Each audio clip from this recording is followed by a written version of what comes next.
ಹೋರಾಟ ಮಾಡಿದ್ದಾಯಿತು. ಈಗ ಸತ್ಯಾಗ್ರಹ ಸಮರ ಏನಾಗುತ್ತೆ? ಸಿಎಂ ವರ್ಸಸ್ ಮಾಜಿ ಸಿಎಂ ಯುದ್ಧ. ಇದು ಉಪವಾಸ ರಾಜಕೀಯ.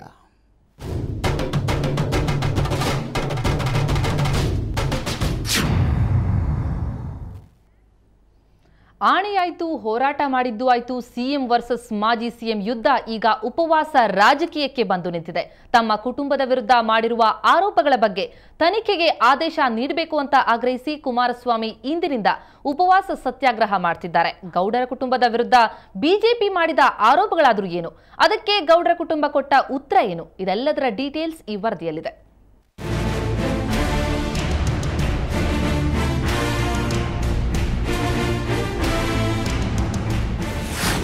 ಇದು ಜೆಡಿಎಸ್ ವರಿಷ್ಠ ಮಾಜಿ ಪ್ರಧಾನಿ ದೇವೇಗೌಡರ ಕುಟುಂಬದ ವಿರುದ್ಧ ಬಿಜೆಪಿ ಬಿಡುಗಡೆ ಮಾಡಿದ ಚಾರ್ಜ್ ಶೀಟ್. ಸಿಎಂ ಯಡಿಯೂರಪ್ಪ ಮತ್ತವರ ಕುಟುಂಬದ ಅಕ್ರಮಗಳನ್ನು ಪದೇ ಪದೇ ಬಯಲಿಗೆಳೆದು ಸರ್ಕಾರವನ್ನ ಸಂಕಟಕ್ಕೆ ಸಿಲುಕಿಸಿದ್ದ ದೇವೇಗೌಡರ ಕುಟುಂಬದ ವಿರುದ್ಧ ಬಿಜೆಪಿ ಬಿಟ್ಟ ಬ್ರಹ್ಮಾಸ್ತ್ರ ಇದು. ಗೌಡ್ರ ಕುಟುಂಬದ ಆಸ್ತಿಯ ವಿವರ ಎಲ್ಲ ಒಂದೇ ಕಡೆ ಪುಸ್ತಕದ ರೂಪದಲ್ಲಿ ಪ್ರಕಟಿಸಿ ಮಹಾ ಸಮರವನ್ನೇ BJP ಸಾರ್ತು. Illegal export of ore mining and export of natural resources. These are issues which cannot go to the public domain, especially when those are the very points on which the BJP is being lectured to. When lecture is being given, we'll also like to hear and correct ourselves. But lecture should be given not with this credibility. ಬಿಜೆಪಿಯ charge ಶೀಟ್ನಲ್ಲಿ HD Kumaraswamy ಮತ್ತು ಕುಟುಂಬದವರ ಅಗಾಧ ಆಸ್ತಿಯ ವಿವರ ಕೊಡಲಾಗಿದೆ. HD Kumaraswamy ಮತ್ತು ಕುಟುಂಬದವರ ಅಕ್ರಮ ಸಂಪತ್ತಿನ ಅನಾವರಣ ಎಂಬ ಹೆಸರಿನಡಿ ಕುಮಾರಸ್ವಾಮಿ ಮುಖ್ಯಮಂತ್ರಿಯಾಗಿದ್ದ ಅವಧಿಯಲ್ಲಿ ಸಂಪಾದಿಸಿದ ಆಸ್ತಿಯ ವಿವರ, ಡಿನೋಟಿಫೈ ಮಾಡಿದ ಜಮೀನಿನ ಮಾಹಿತಿ, ಗಣಿಗಾರಿಕೆಗೆ ಪರವಾನಗಿ ನೀಡಲು ಮಾಡಿದ ಶಿಫಾರಸಿನ ವಿವರ ನೀಡಲಾಗಿದೆ. ಕುಮಾರಸ್ವಾಮಿ ಮುಖ್ಯಮಂತ್ರಿಯಾಗಿದ್ದ ಅವಧಿಯ ಕೊನೆಯ 15 ದಿನಗಳಲ್ಲಿ 22 ಗಣಿ ಗುತ್ತಿಗೆಗೆ ಅನುಮೋದನೆ ನೀಡಿದ್ದಾರೆ. 47 ಕಂಪನಿಗಳಿಗೆ ಗಣಿ ಪರವಾನಗಿ ನೀಡುವಂತೆ ಕೇಂದ್ರಕ್ಕೆ ಶಿಫಾರಸು ಮಾಡಿದ್ದಾರೆ. ಇನ್ನು ಕುಮಾರಸ್ವಾಮಿ ಬೆಂಗಳೂರಿನಲ್ಲಿ 1,43,164 ಚದರ ಅಡಿ ನಿವೇಶನ ಹೊಂದಿದ್ದಾರೆ.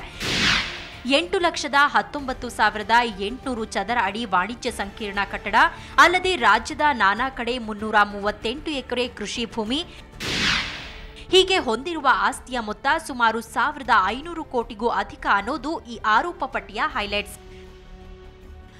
ಸರ್ಕಾರದ ಮೇಲೆ ಆರೋಪ ಮಾಡುವ ಕುಮಾರಸ್ವಾಮಿ ನೈತಿಕವಾಗಿ ಅದೆಷ್ಟು ಸರಿಯಾಗಿದ್ದಾರೆ ಅನ್ನೋದನ್ನ ಬಹಿರಂಗಪಡಿಸೋಕೆ ಈ ಚಾರ್ಜ್ ಶೀಟ್ ಅಂತಾರೆ ಬಿಜೆಪಿ ರಾಷ್ಟ್ರೀಯ ವಕ್ತಾರೆ ನಿರ್ಮಲಾ ಸೀತಾರಾಮನ್. ಬಿಜೆಪಿಯ ಚಾರ್ಜ್ ಶೀಟ್ಗೆ ತೀಕ್ಷ್ಣವಾಗಿ ಪ್ರತಿಕ್ರಿಯೆ ನೀಡಿದ್ದ ಜೆಡಿಎಸ್ ರಾಜ್ಯಾಧ್ಯಕ್ಷ ಎಚ್ಡಿ ಕುಮಾರಸ್ವಾಮಿ ಸಿಎಂ ವಿರುದ್ಧ ವಾಗ್ದಾಳಿ ನಡೆಸಿದ್ರು. ನಾನು ಯಾವುದೇ ಅಕ್ರಮ ಆಸ್ತಿ ಸಂಪಾದಿಸಿಲ್ಲ, ನೂರಾರು ವ್ಯವಹಾರಗಳ ಮೂಲಕ ಹಣ ಸಂಪಾದಿಸಿದ್ದೇನೆ ಅಂದಿದ್ರು. ಅಷ್ಟೇ ಅಲ್ಲ, ಸಿಎಂಗೆ ತಾಕತ್ತಿದ್ರೆ ನನ್ನ ವಿರುದ್ಧ ಕಾನೂನು ಕ್ರಮ ಕೈಗೊಳ್ಳಲಿ ಅಂತ ಸವಾಲೆಸೆದಿದ್ರು.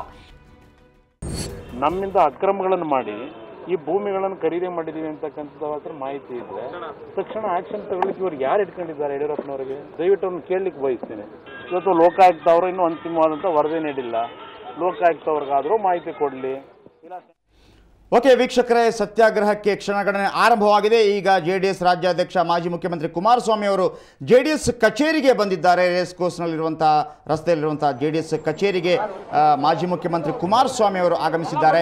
ಸೊ ಅದರ ನೇರ ದೃಶ್ಯಾವಳಿಗಳನ್ನು, ಲೈವ್ ದೃಶ್ಯಗಳನ್ನು ನೀವೀಗ ನೋಡಬಹುದು. ಮುಖ್ಯಮಂತ್ರಿ ಯಡಿಯೂರಪ್ಪನವರ ವಿರುದ್ಧ ಒಂದು ಸತ್ಯಾಗ್ರಹದ ಹೋರಾಟವನ್ನು ಆರಂಭಿಸಿರುವಂತಹ ಕುಮಾರಸ್ವಾಮಿ ಅವರು ಈಗ ಜೆಡಿಎಸ್ ಕಚೇರಿಗೆ ಬರ್ತಾ ಇರುವಂತಹ ದೃಶ್ಯ. ಅವರ ಜೊತೆ ಸಂಸದ ಚಲುವರಾಯಸ್ವಾಮಿ, ನಾಣಯ್ಯ, MC ನಾಣಯ್ಯ ಅವರು ಕೂಡ ಇದ್ದಾರೆ, ಜೆಡಿಎಸ್ ನಾಯಕರು. ಜೆಡಿಎಸ್ ಕಚೇರಿಯಿಂದ ನೇರ ಪ್ರಸಾರ ನೀವೀಗ ವೀಕ್ಷಿಸ್ತಾ ಇರೋದು. ಬಂಡೆಪ್ಪ ಕಾಶಂಪುರ್, ನಾರಾಯಣ ಸ್ವಾಮಿ, MC ನೀರಾವರಿ, ಜಮೀರ್ ಅಹಮದ್ ಕೂಡ ಕಂಡು ಬರ್ತಾ ಇದ್ದಾರೆ.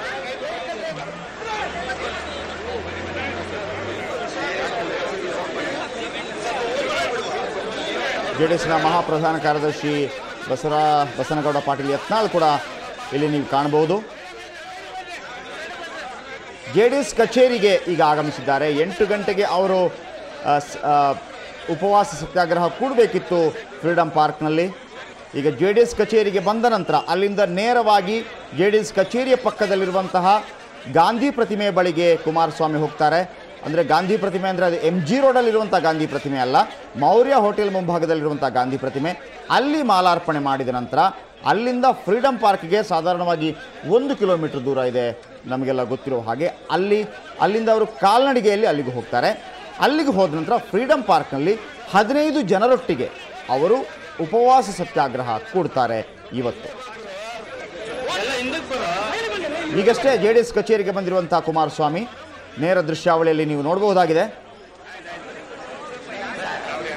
ಸಾಕಷ್ಟು ಸಂಖ್ಯೆಯಲ್ಲಿ JDS ಕಾರ್ಯಕರ್ತರು ಅವರನ್ನ ಬೆಂಬಲಿಸ್ತಾ ಇರೋದನ್ನ ತಾವು ಗಮನಿಸ್ತಾ ಇರಬಹುದು. ಹಾಗಾಗಿ ಹೆಚ್ಚಿನ ರೀತಿಯಲ್ಲಿ JDSನಿಂದಾಗಿ ಈ JDS ಅಧ್ಯಕ್ಷರಿಗೆ ಬೆಂಬಲ ವ್ಯಕ್ತವಾಗ್ತಾ ಇರೋದು ಕಂಡು ಬರ್ತಾ ಇದೆ. ಹಾಗಾಗಿ ಉಪವಾಸ ರಾಜಕೀಯ ಯಾವ ಮಗ್ಗಲನ್ನ ತಲುಪುತ್ತೆ ಅಂತ ಅನ್ನೋದು ಇನ್ನಷ್ಟೇ ಗೊತ್ತಾಗಬೇಕು.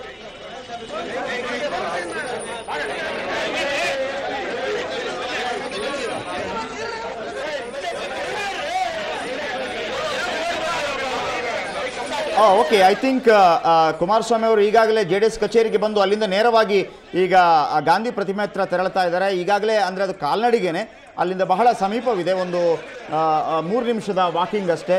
ಸೊ ಹಾಗಾಗಿ 8 ಗಂಟೆ ಅಂತ ಹೇಳಿರೋ ಕಾರಣದಿಂದಾಗಿ ತಡ ಮಾಡುವಂಥ ಯಾವುದೇ ಉದ್ದೇಶ ಕುಮಾರಸ್ವಾಮಿ ಅವ್ರಿಗೆ ಇರಲಿಕ್ಕಿಲ್ಲ ಅಂತ ಅನಿಸುತ್ತೆ. ಸೊ ಹಾಗಾಗಿ JDS ಕಚೇರಿಗೆ ಬಂದವರು ಈಗ ಅವರು ಏನು ಹೋಗ್ತಾ ಇದ್ದಾರೆ ಅದು ಕೂಡ ರೇಸ್ ಕೋರ್ಸ್ ರಸ್ತೆನೇ. ನೇರವಾಗಿ ಅವರೀಗ ಗಾಂಧಿ ಪ್ರತಿಮೆ ಬಳಿಗೆ ಹೋಗ್ತಾ ಇದ್ದಾರೆ. ಬಹುಶಃ ಗಾಂಧಿ ಪ್ರತಿಮೆ ಹತ್ರ ಅವರು ಗಾಂಧಿ ಪ್ರತಿಮೆಗೆ ಮಾಲಾರ್ಪಣೆ ಮಾಡಿದ ನಂತರ ಫ್ರೀಡಮ್ ಪಾರ್ಕಿಗೆ ಕಾಲ್ನಡಿಗೆ ಜಾಥಾ ಹೋಗುತ್ತೆ. ಅದು ಕೂಡ 1 ಕಿಲೋಮೀಟರ್ ದೂರ ಇದೆ ಗಾಂಧಿ ಪ್ರತಿಮೆಯಿಂದ ಫ್ರೀಡಮ್ ಪಾರ್ಕ್ಗೆ. ನೀವೀಗ ನೋಡ್ಬೋದು JDS ಕಚೇರಿಗೆ ಬಂದರು. JDS ಕಚೇರಿಯಿಂದ ನೇರವಾಗಿ ಈಗ ಗಾಂಧಿ ಪ್ರತಿಮೆ ಬಳಿಗೆ ಹೋಗ್ತಾ ಇದ್ದಾರೆ ಕುಮಾರಸ್ವಾಮಿ ಅವರು. ಅವರ ಜೊತೆ ಬಂಡೆಪ್ಪ ಕಾಶಂಪುರ್, ಮಾಗಡಿ ಶಾಸಕ ಬಾಲಕೃಷ್ಣ, MC ನಾಣಯ್ಯ, ಚೆಲುವರಾಯಸ್ವಾಮಿ, ಜಮೀರ್ ಅಹಮ್ಮದ್,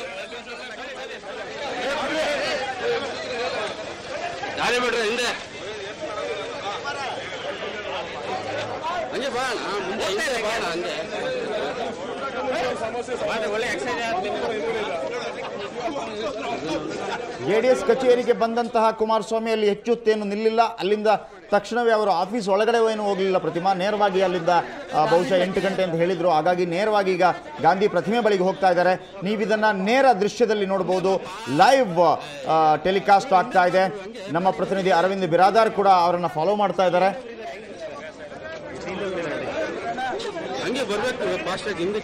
ಸೊ ಇಲ್ಲಿಂದ ಅವರು ಗಾಂಧಿ ಸ್ಟ್ಯಾಚ್ಯೂ ಬಳಿ ಹೋದಾಗ ಗಾಂಧಿ ಸ್ಟ್ಯಾಚ್ಯೂ ಬಳಿ ಕೂಡ ನಮ್ಮ ಪ್ರತಿನಿಧಿ ಅರುಣ್ ಬಡಿಗೇರ್ ಅವರಿರ್ತಾರೆ. ಅರುಣ್ ಬಡಿಗೇರ್ ಅವರನ್ನು ಫಾಲೋ ಮಾಡ್ತಾರೆ. ಅದಾದ ನಂತರ ಫ್ರೀಡಮ್ ಪಾರ್ಕ್ಗೆ ಹೋಗಿ ತಲುಪಿದಾಗ ಅಲ್ಲಿ ನಮ್ಮ ಪ್ರತಿನಿಧಿ ವೀರೇಂದ್ರ ಇರ್ತಾರೆ. ಸೊ ಹಾಗಾಗಿ ಎಲ್ಲ ಕಡೆಗಳಿಂದಲೂ ಕ್ಷಣ ಕ್ಷಣದ ಮಾಹಿತಿ, ಕ್ಷಣ ಕ್ಷಣದ ದೃಶ್ಯಗಳು ನಮ್ಮ ವೀಕ್ಷಕರಿಗೆ ಇವತ್ತು ಬ್ರೇಕ್ಫಾಸ್ಟ್ ನ್ಯೂಸ್ನಲ್ಲಿ ನಾವು ನೀಡ್ತಾ ಇರ್ತೇವೆ.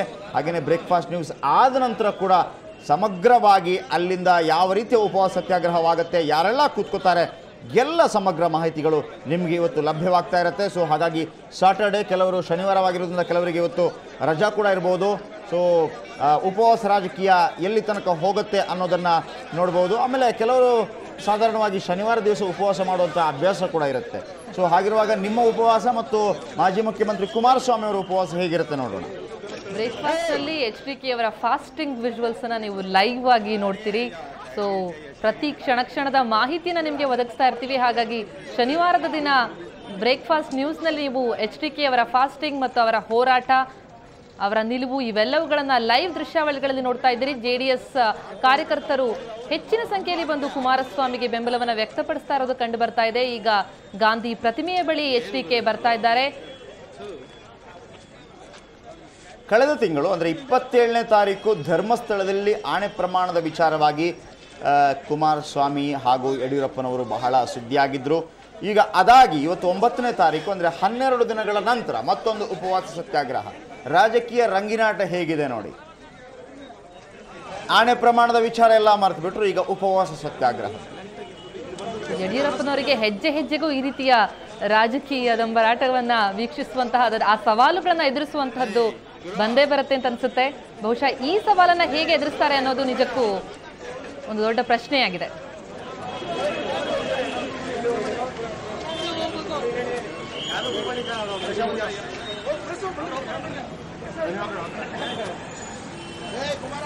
ನೋಡಿ, ಗಾಂಧಿ ಪ್ರತಿಮೆ ಬಳಿ ಬಂದಿದ್ದಾರೆ ಮಾಜಿ ಮುಖ್ಯಮಂತ್ರಿ ಕುಮಾರಸ್ವಾಮಿ ಅವರು. ಈಗ ನಾವು ನೇರ ದೃಶ್ಯಗಳಲ್ಲಿ ನೋಡಬಹುದು ಗಾಂಧಿ ಪ್ರತಿಮೆಯನ್ನ. ಇದು MG ರೋಡಲ್ಲಿರುವಂಥ ಗಾಂಧಿ ಪ್ರತಿಮೆ ಅಲ್ಲ, ಇದು JDS ಕಚೇರಿಯಿಂದ ಸ್ವಲ್ಪ ಅನತಿ ದೂರದಲ್ಲಿದೆ. ಆನಂದರಾವ್ ಸರ್ಕಲ್ ಬಳಿ ಇರುವಂಥ ಗಾಂಧಿ ಪ್ರತಿಮೆ ಅಂತ ಹೇಳಲಾಗುತ್ತೆ. ಮೌರ್ಯ ಹೋಟೆಲ್ ಮುಂಭಾಗದಲ್ಲಿರುವಂಥ ಗಾಂಧಿ ಪ್ರತಿಮೆ ಅಂತ ಹೇಳಲಾಗುತ್ತೆ. ಮಾಜಿ ಪ್ರಧಾನಿ ನೋಡಿ, ಮಹಾತ್ಮ ಗಾಂಧಿ ಪ್ರತಿಮೆಯನ್ನು ನೀವು ನೋಡ್ಬೋದು. ಇದು ಇಲ್ಲಿ ಸಾಧಾರಣವಾಗಿ ಸಾಕಷ್ಟು ರಾಜಕೀಯ ಹೋರಾಟಗಳು ಆಗ್ತಾನೆ ಇರುತ್ತೆ. ಮಾಜಿ ಪ್ರಧಾನಿ ದೇವೇಗೌಡರು ಯಾವುದೇ ಹೋರಾಟಗಳನ್ನು ಮಾಡಿದರೂ ಇದೇ ಈ ಮಹಾತ್ಮ ಗಾಂಧೀಜಿಯವರ ಪುತ್ಥಳಿಗೆ ಮಾಲಾರ್ಪಣೆ ಮಾಡಿಯೇ ಅವರು ಆ ಹೋರಾಟ ಆರಂಭಿಸುವುದು. ಈಗ ತಂದೆ ದಿಕ್ಕಿನಲ್ಲೇ ಮಗ ಕೂಡ ಸಾಕ್ತಾ ಇದ್ದಾರೆ. ನೀವು ನೋಡ್ತಾ ಇರಬಹುದು, ಮಾಜಿ ಮುಖ್ಯಮಂತ್ರಿ ಕುಮಾರಸ್ವಾಮಿ ಅವರು ಗಾಂಧಿ ಪ್ರತಿಮೆಗೆ ಮಾಲಾರ್ಪಣೆ ಮಾಡಿದ್ದಾರೆ. ಮಾಲಾರ್ಪಣೆ ಮಾಡಿದ ನಂತರ ಈಗ ಅವರ ಕಾಲ್ನಡಿಗೆ ಜಾಥಾ ಆರಂಭವಾಗುತ್ತೆ.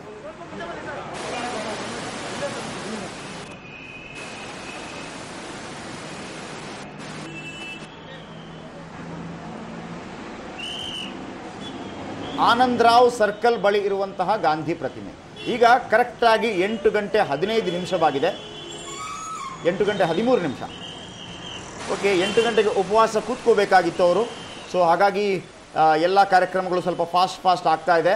ಸೊ ಇನ್ನೂ ಸಾಧಾರಣವಾಗಿ ಒಂದು 15 ನಿಮಿಷ ಇಲ್ಲಿಂದ ಕಾಲ್ನಡಿಗೆಯಲ್ಲಿ ಜಾಥಾ ಹೋಗಬೇಕಾದ್ರೆ ಒಂದು 15 ನಿಮಿಷ ಬೇಕಾಗ್ಬೋದು ಪ್ರತಿಮಾ ಇಲ್ಲಿಂದ ಫ್ರೀಡಮ್ ಪಾರ್ಕ್ಗೆ ಹೋಗಲಿಕ್ಕೆ. ಸೊ ಅಲ್ಲಿ ಕೂಡ ಸಕಲ ವ್ಯವಸ್ಥೆಗಳನ್ನು ಮಾಡಲಾಗಿದೆ. ಕ್ಷಣದ ಯಾವ ರೀತಿ ಹೆಜ್ಜೆ ಇಡ್ತಾರೆ ಅನ್ನುವ ದೃಶ್ಯಾವಳಿಗಳನ್ನು ಕೂಡ ನೀವು ನೋಡಿದ್ರಿ. JDS ಕಚೇರಿಗೆ ಬಂದರು. JDS ಕಚೇರಿಯಿಂದ ತುಂಬ ಹೊತ್ತು ಅವರು ನಿಲ್ಲಿಲ್ಲ ಅಲ್ಲಿಂದ ನೇರವಾಗಿ ಕಾಲ್ನಡಿಗೆಯಲ್ಲೇ ಗಾಂಧಿ ಪ್ರತಿಮೆ ಬಳಿ ಬಂದರು. ಅದನ್ನು ಕೂಡ ನೀವು ನೋಡಿದ್ರಿ.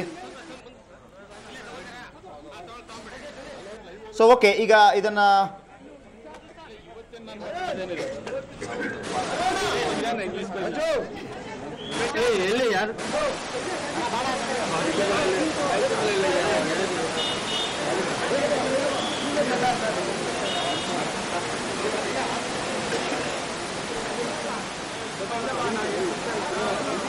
ಇದು JDS ಕಚೇರಿಗೆ ಬಂದಾಗಿನ ದೃಶ್ಯ ನೀವು ನೋಡ್ಬೋದು. JDS ಕಚೇರಿಗೆ ಬಂದ ತಕ್ಷಣ ಅವರು ಅಲ್ಲಿ ಹೆಚ್ಚು ಹೊತ್ತು ನಿಲ್ಲಿಲ್ಲ. ನಂತರ ಗಾಂಧಿ ಪ್ರತಿಮೆ ಬಳಿಗೆ ಹೋದರು. ಗಾಂಧಿ ಪ್ರತಿಮೆಗೆ ಮಾಲಾರ್ಪಣೆ ಕೂಡ ಮಾಡಿ ಆಯಿತು. ಅಂದರೆ ಈಗ ನೀವು ನೋಡ್ತಾ ಇರೋದು ನೇರ ಪ್ರಸಾರ. ಮತ್ತೊಮ್ಮೆ ಇದು ಗಾಂಧಿ ಪ್ರತಿಮೆ ಬಳಿಯಿಂದ.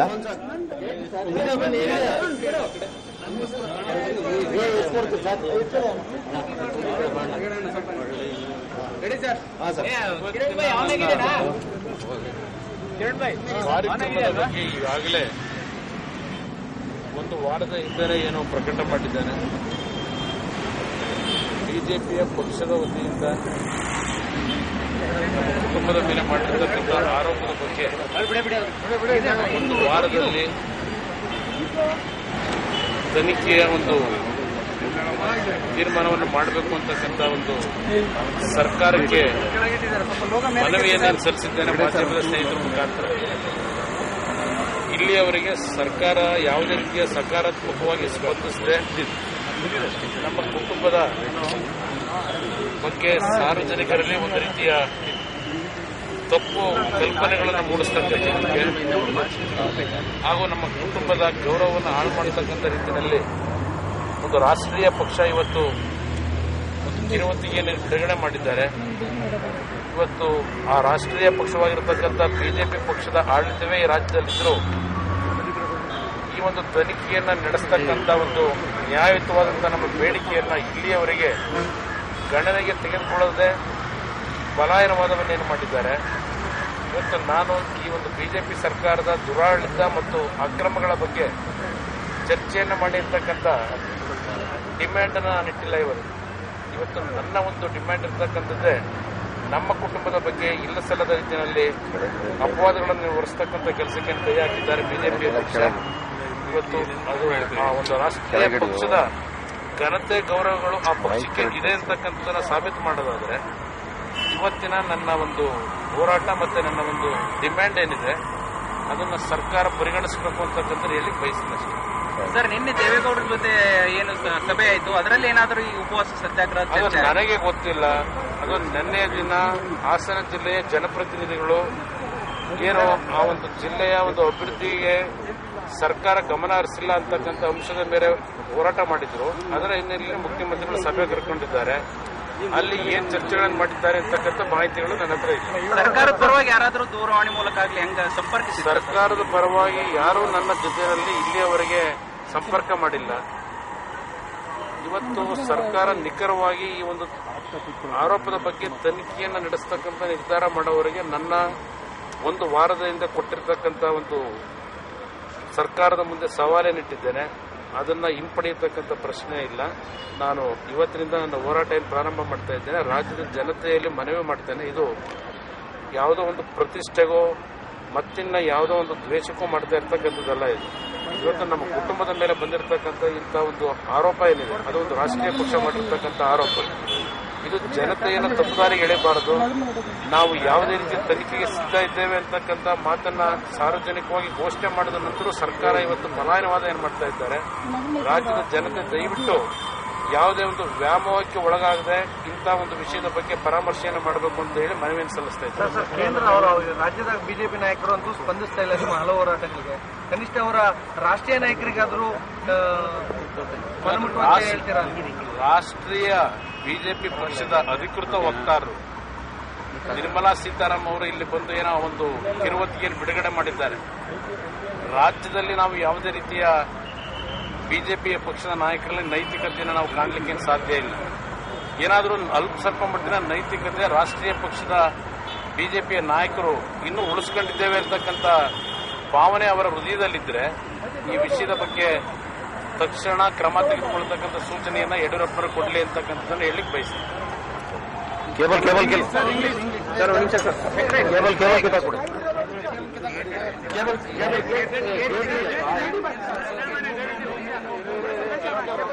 ಆರಾಮಾಗಿ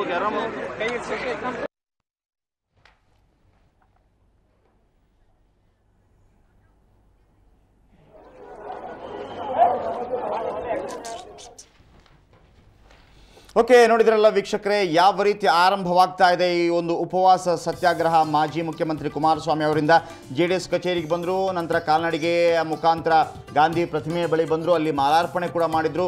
ಈಗ ಅವರು ಅಲ್ಲಿಂದ ನೇರವಾಗಿ ಫ್ರೀಡಮ್ ಪಾರ್ಕ್ಗೆ ಹೋಗ್ತಾರೆ. ಸ್ವಾತಂತ್ರ್ಯ ಉದ್ಯಾನವನ, ಕನ್ನಡದಲ್ಲಿ ಹೇಳಬೇಕು ಅಂತಂದರೆ ಸ್ವಾತಂತ್ರ್ಯ ಉದ್ಯಾನವನ. ಗಾಂಧಿ ಪ್ರತಿಮೆಯಿಂದ ಒಂದು 15 ನಿಮಿಷದ ಕಾಲ್ನಡಿಗೆ ಅಲ್ಲಿ ಬೇಕಾಗತ್ತೆ. ಸೊ ಅಲ್ಲಿ ಫ್ರೀಡಮ್ ಪಾರ್ಕ್ನಿಂದ ಕೂಡ ಕಾಲ್ನಡಿಗೆಯಲ್ಲಿ ಹೋಗ್ತಾ ಇರುವಂಥ ದೃಶ್ಯಗಳನ್ನು ಕೂಡ ನಾವು ನಿಮಗೆ ನೇರ ಪ್ರಸಾರದಲ್ಲಿ ತೋರಿಸ್ತೀವಿ. ಹಾಗೆಯೇ ಫ್ರೀಡಮ್ ಪಾರ್ಕಲ್ಲಿ ನಿರಶನದಲ್ಲಿ ಕೂತ್ಕೊಂಡಾಗ ಅಲ್ಲಿಂದಲೂ ನೇರ ಪ್ರಸಾರದಲ್ಲಿ ಕ್ಷಣ ಕ್ಷಣದ ಮಾಹಿತಿ